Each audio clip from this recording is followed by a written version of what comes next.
विभिन्न दाबी नहीं ब्लॉक ऑफिस रे ताला पकाइले सरपंच बोरीगमा ब्लॉक रो समस्त सरपंच बोरीगमा ब्लॉक कार्यालय ताला पकाई धारणा देइछंती 31 पंचायत रो समस्त सरपंच प्रथम वीडियो को एक दाबीपत्र प्रदान करबा परे ब्लॉक ऑफिस सम्मुख में धारणा बसिथिले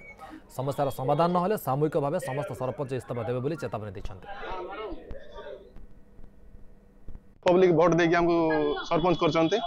तो आमे भाबुतलु आमे पब्लिक पाई नाही किछि काम करी बोली देखला बेलू तो इठी सुन जहाँ भी आम एक्शन प्लान दौचु पुलिस सभा ग्राम सभा माध्यम से जिनस जहाँ भी एप्रुवाल लेके आसले सेटा टीएस हो पारना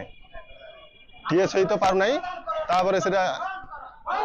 टीएस हो पारना तापर एप्रुवाल भी हो पारना आमे चाहे गोटे ग्राम सभा रे पास करूचु ड्रेनटा हो कि रास्ताटा हो कि बुढ़ा बुढ़ी मान पेंशन कथाटा हो जोटा रेजुलेसन करी आमे जो जिनसटा करबा को चाहूचु से सब जिनस जदी हेई पारु नै आमे सरपंच रही करी भी किसी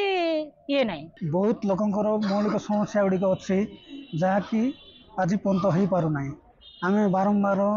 विडो को अवगत कराइले कौन सुफल हो पारना मुख्य जिनस हूँ लोक रास्ता दरकार तापरे घर दरकार तापरे आमर पेंशन दरकार चाउल कार्ड दरकार आम बारंबार जनइले कौन जिनस हो पारना।